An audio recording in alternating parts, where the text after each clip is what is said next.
Just because our thoughts are different, does that really make us strangers? We all are family.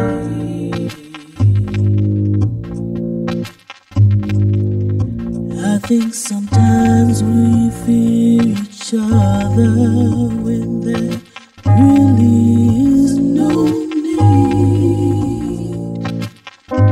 We all are family.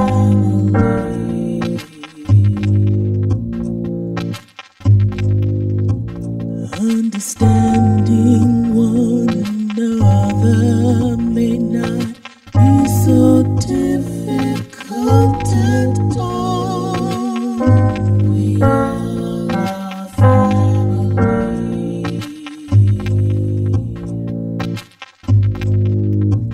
Categorically, we are different, but intrinsically the same. We all are family.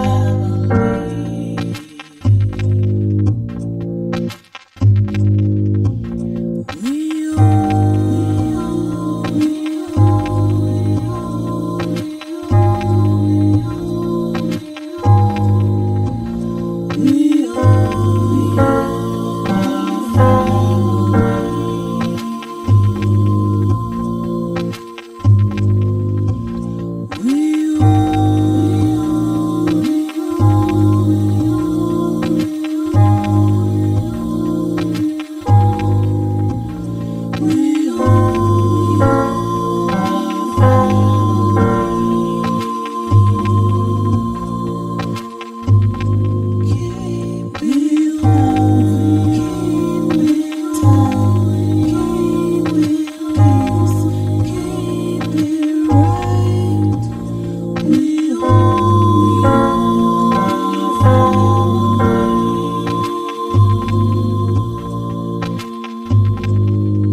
I remember when I was about 10 years old, one of my mom's friends or some adult, I don't know who it was, who asked me if I was going to grow up to be a nurse like my mother.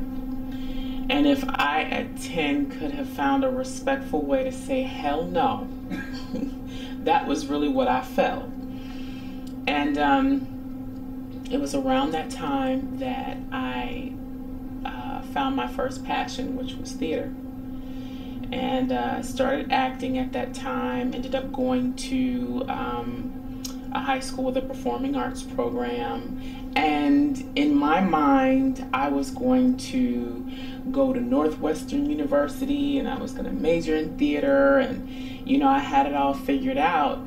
And I remember when I did go to college, I went to a small Seventh-day Adventist college, and they didn't have a theater program. And so I was like, okay, what do I do now? And my mother suggested nursing. You know, she said, well, you'll always have a job. You'll be able to travel. You'll always be able to take care of yourself. And so I made a decision, you know, to do what I was told.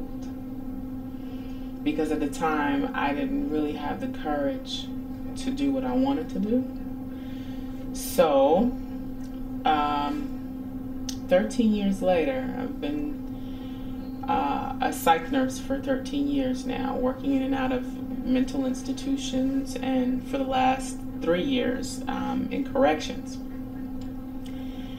And I made a commitment to myself when I finished school. I said that I was going to get back into theater.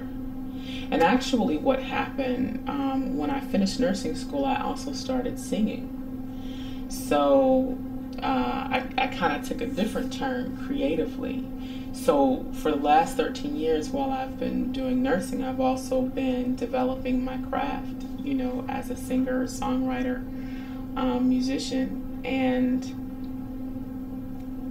always kind of doing it from a safe and comfortable place, you know, because the one thing about when you have a job, it's real easy to become complacent and to become comfortable when you know you're getting a paycheck every 2 weeks. You know how the mortgage is getting paid. You know how the bills are getting paid.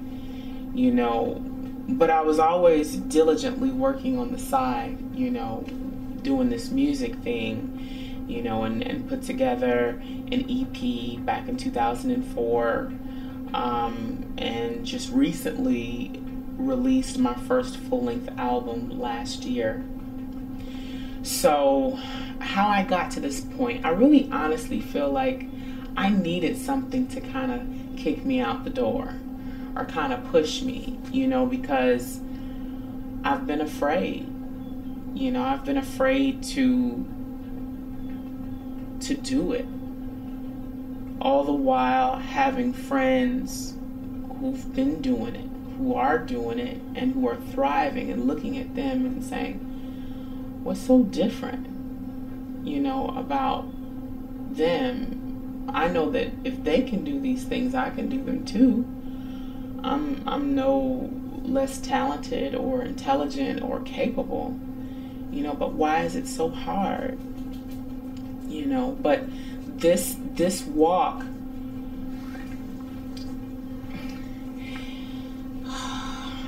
I'm finding this walk, this month that I've been unemployed by the system anyway, is teaching me so much about just what it means to walk, what it means to live, what it means to hold the Creator's hand every day, all day, you know, to not have everything figured out. Like, it's such a leap of faith, you know? And I've taken that leap before, you know, but kind of jumped out the plane with no parachute and had to land kind of hard, you know, but I feel like I've done it the right way, you know. I've been responsible, you know. I've held down this full-time job. I've done everything that everyone says that you're supposed to do when you're a responsible adult. And in a way, I kind of feel like because of that, I paid my dues. You know, like it would be different if I was just out here wandering aimlessly, or, you know, hadn't really put in the blood, sweat, and the tears, but I have. You know, and I feel like, okay, if nothing else, I deserve this opportunity. I deserve to see where this takes me. You know, so that's how I got here.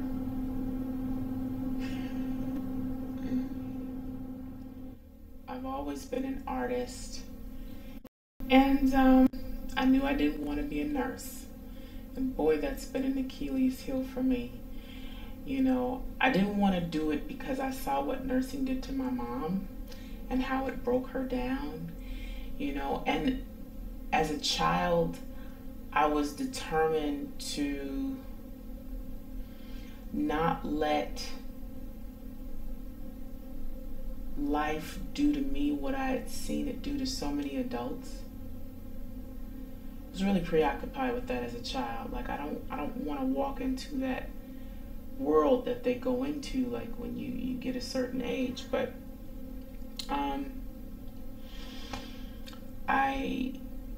when I went to college, I knew that I wanted to major in theater.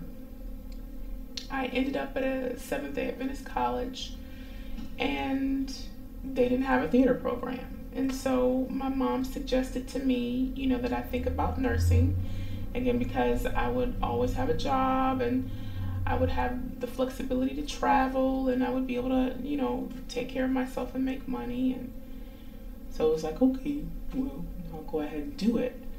And it's weird. It's like my life just took this turn. Like I turned a corner and I've been trying to find my way back to that little girl, that artist.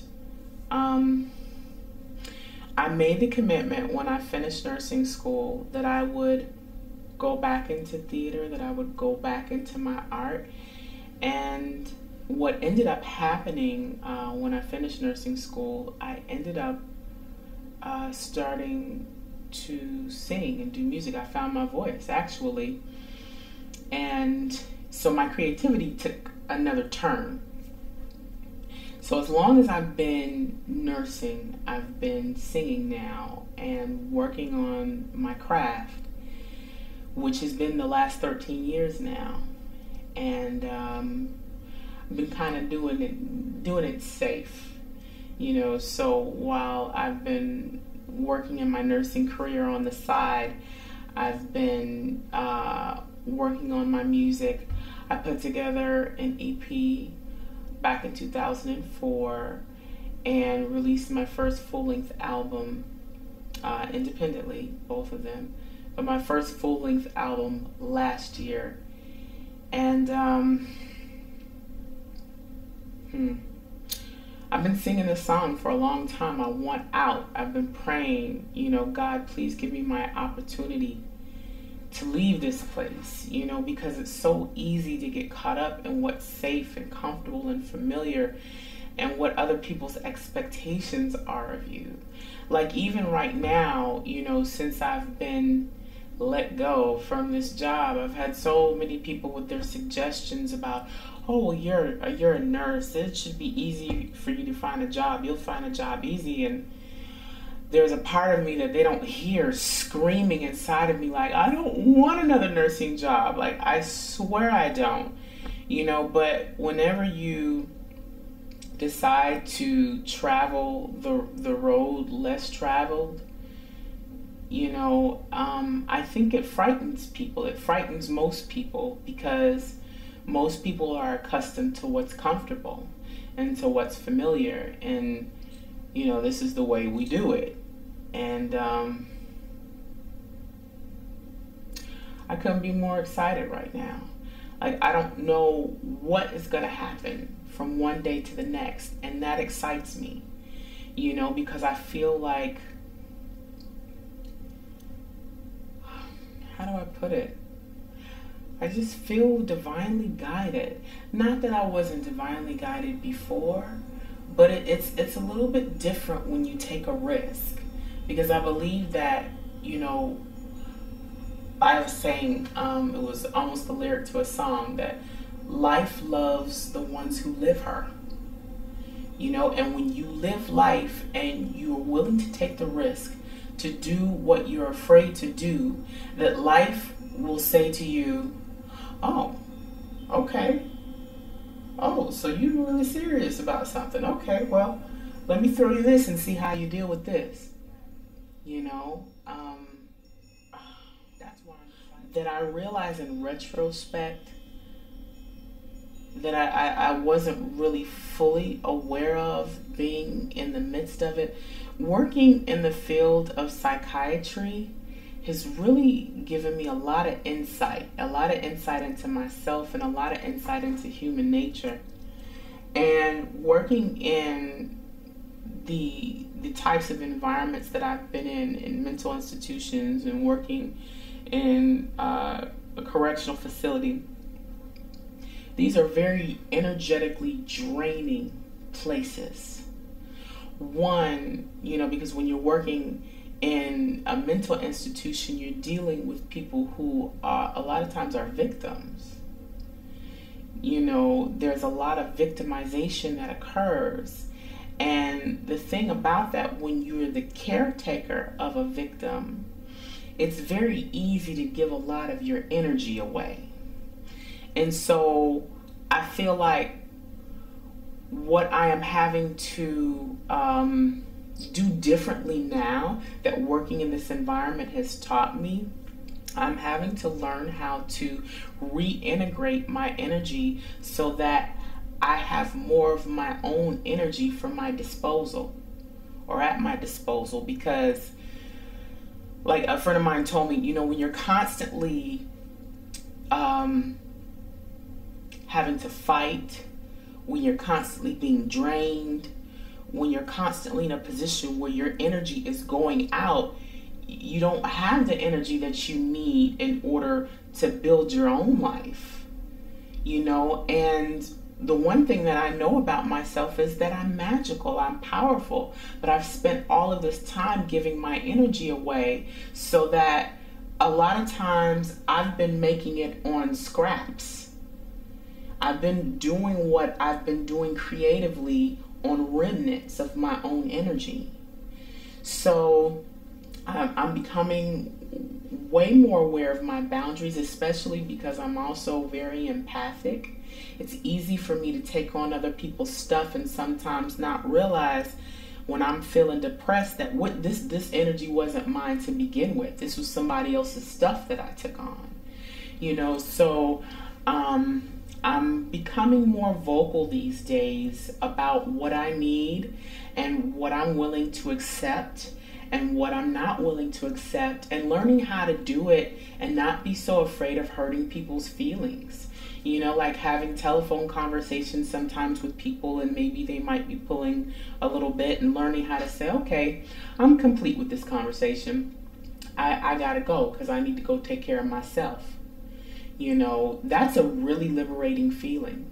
You know, and I feel like it's going to definitely translate diligent when it comes to art. Building my voice. You know, like I'm confident in that gift and that tool. But when it comes to being a musician, I've been playing bass for about as long as I've been singing. But I've been telling people, you know, the whole time when I mention that I play bass, and their eyes light up like, wait a minute, you know what I'm saying? I'm not Victor Wooten or anybody. Don't throw me in anybody's band, because that's not me. You know, I play what I know.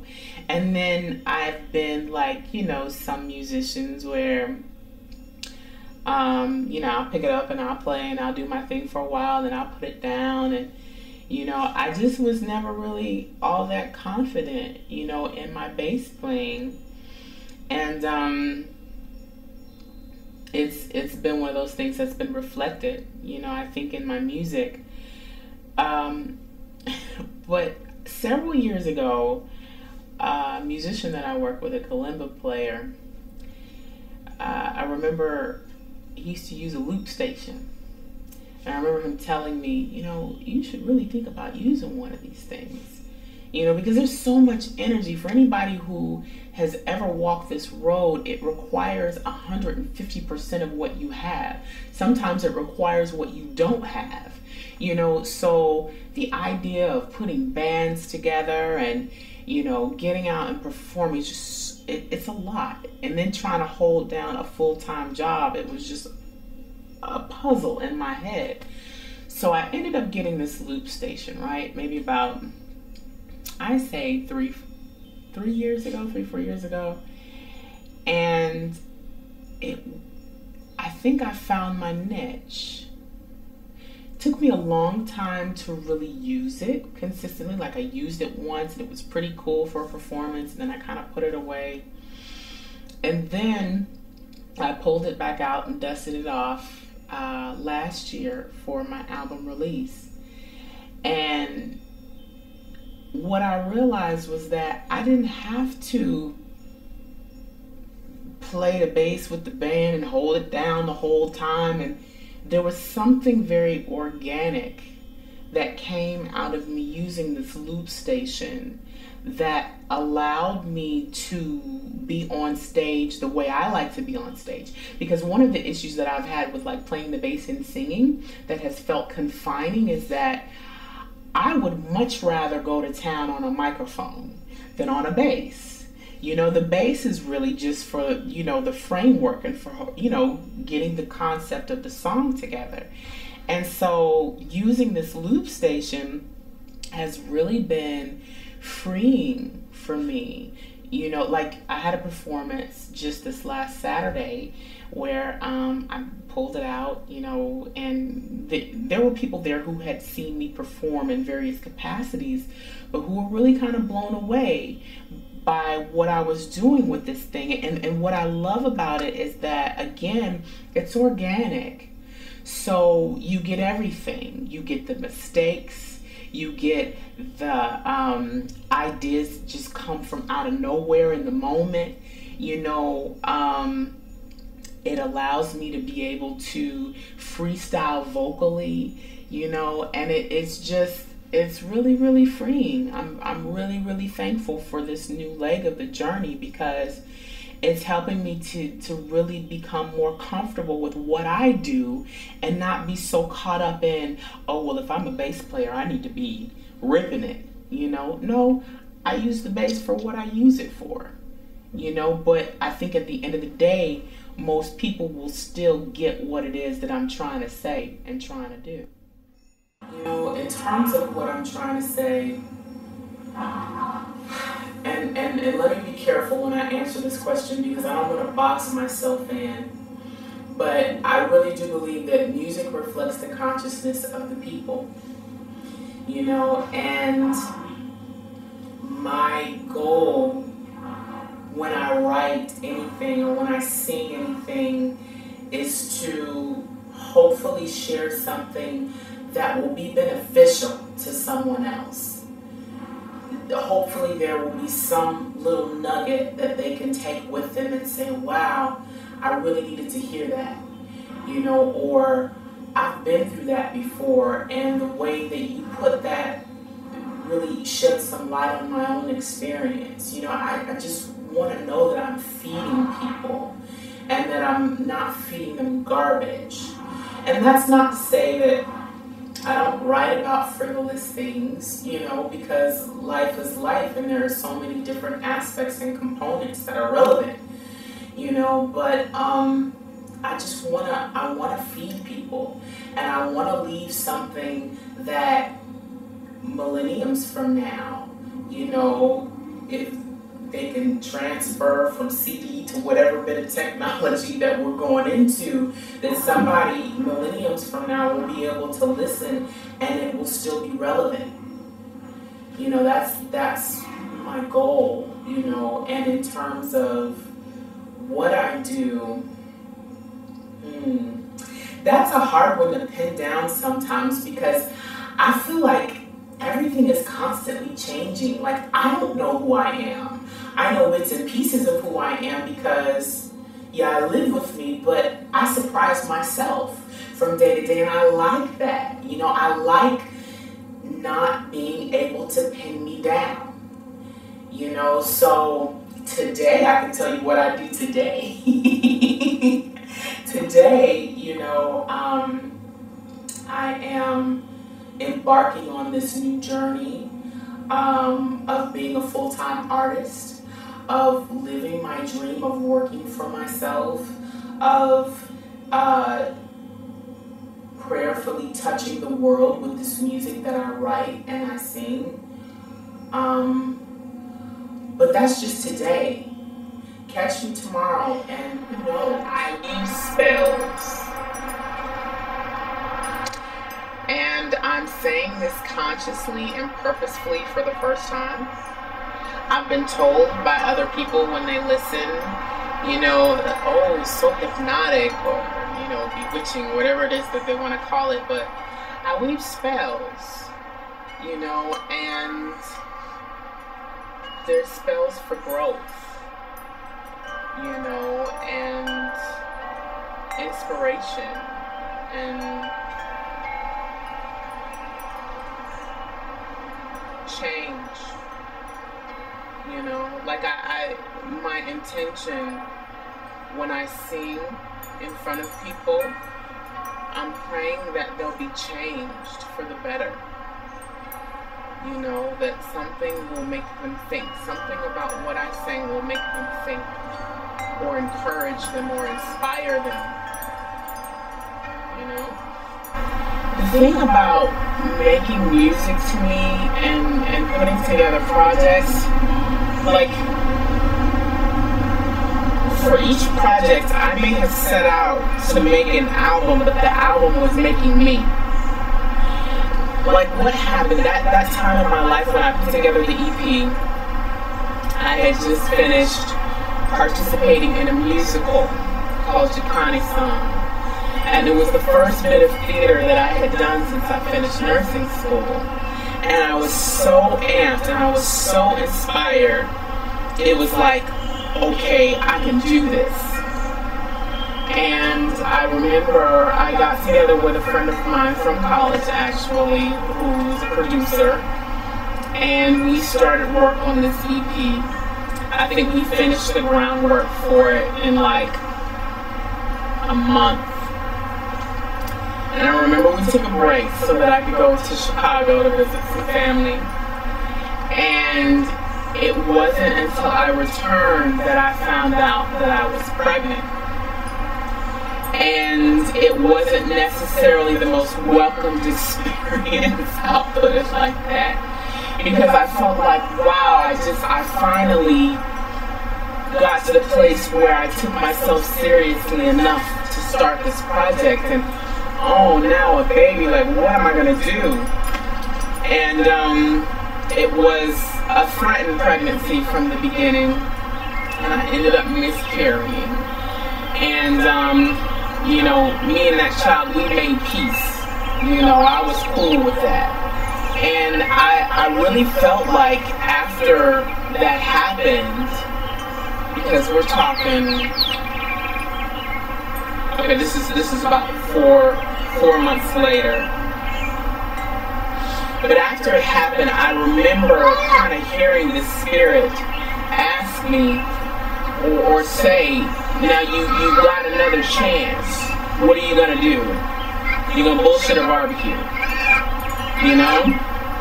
And I got to work on the project. Actually, it was the first time that I had gotten into the studio with the friend of mine who was a producer, African Sciences.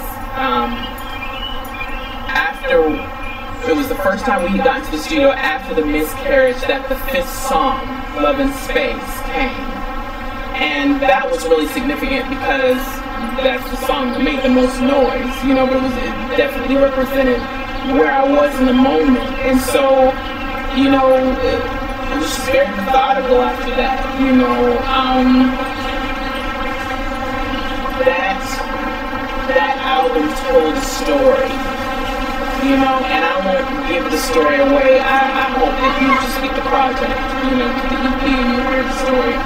But that's what I mean when I say how I set out to do this project or record this project, but it was really doing me in a way. And with this full-length album, Rhythm in Search of the Band, that was really interesting how that happened because the title came to me first, and it was during my first trip to London. I remember I had just finished the EP, and I took this EP, I took about 30 copies with me to London and passed them out to, you know, all artists and DJs and just whoever. And I remember the title came, Rhythm in Search of a Band. I said, okay, that's my next album. But it wasn't until maybe 2 or 3 years later that I started actually recording it. So, I'd say several years after the name came to me, I actually started working on the project. And we got about 70% complete the project, and we couldn't finish it. And so it basically just got shelved. But I said, okay, I'm going to finish this album. So back in 2008,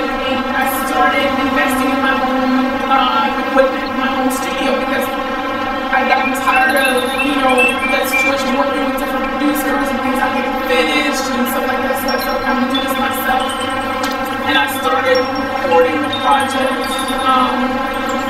It was 2008 I started recording. It was right around the time that my grandmother going into the hospital was really ill, and at that point she almost made the transition, but she didn't. And what's so interesting about the way that project took life is that, with the exception of one, none of the songs that I had done previously, that other producer ended up on out. It was a completely new project. And a lot of it was inspired by what I was going through concerning my grandmother's transitioning at the time.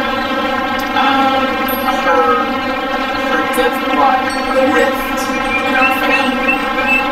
My family was already kind of small, so there was a lot of discord that was going on, and a lot of the songs that came to me came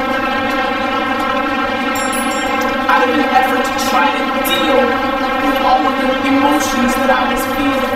You know, like that very first song, Family, you know, which we all are family, you know, and that was a really, that was an intense place for me, because part of me is wanting to cuss people out and carry on and act a fool, you know, because of what I'm feeling on the inside, but at the same time, knowing that I have to find another way to channel this energy. So, the first track on the album is extremely significant, because of all that is taking place at the time. The first track is called Family, and the refrain is We Are a Family. And when I was writing it, I was writing it from the right place, but also very universal. You know, because I knew that a lot of what I was going through, a lot of people I relate to. You know, so it was like, how do I make these things constructive as opposed to destructive? So yeah, that album definitely was you too. You know, because like I said, I was something different than what I had started with. And I just didn't expect it to come about the way that it did. You know, but I'm thankful because I just didn't expect that's what lets me know the music is alive. It's a living organism in of itself. You know, it's not anything to jump out and touch, or I mean, you can hear it, you can feel it, but it's living outside of you, not just inside. You can out here and touch, or you can hear it, feel it, but it's living outside of me, not just inside of me. Yeah. The one thing that I can say about the music industry, I do feel like more and more women are holding it down, making their mark, calling the shots. You know, Queen Latifah comes to mind as I'm saying this. You know, just some of the strides that she has made as an individual artist, and then the ways that she will reach back into the community to, you know, pull up the more women that you have that sit in seats of power, you know, and let alone sit in a seat of power, who walk in their own power, you know, that definitely changes the face of the game in and of itself. You know, like, you don't have to go and beat down the door, you know, or break the glass ceiling. It's just, again, standing in your own power and doing what you were brought here to do, that shifts the ground on its own. It was a conscious choice, and that I was really trying to reach the world. You know, I wanted to sing about things that were truly universal, regardless of sex, race, religion, creed. You know, that anybody can listen out and say, I get that. You know, there's a lot of things I feel that. reaping will tell what seeds have been sown. The reaping will tell what seeds have been sown. We are made from the same earth that grows when nurtured and watered and fed. We are the trees of the seas that have been planted. We will tell what seeds have been sown. The reaping will tell what seeds have been sown. The reaping will tell what seeds have been sown. The reaping will tell what seeds have been sown. We are the fruit of what's been sown. And for the fruit to be sweet, it has to bathe in the light. The reaping will tell what seeds have been sown. The reaping will tell what seeds have been sown. The reaping will tell what seeds have been sown. The reaping will tell what seeds have been sown. Every thought, every word, every action, every deed is a seed that could come to life. Every thought, every word, every action, every deed is a seed that could come to life. Every thought, every word, every action, every deed is a seed that could come to life. Every thought, every word, every action, every deed is a seed that could come to life. Every thought, every word, every action, every deed is a seed that could come to life. Every thought, every word, every action, every deed is a seed that could come to life. The reaping tells the story. The reaping tells the story. The reaping tells the story. The reaping tells the story. The reaping tells the story. The reaping tells the story. The reaping tells the story. The reaping tells the story.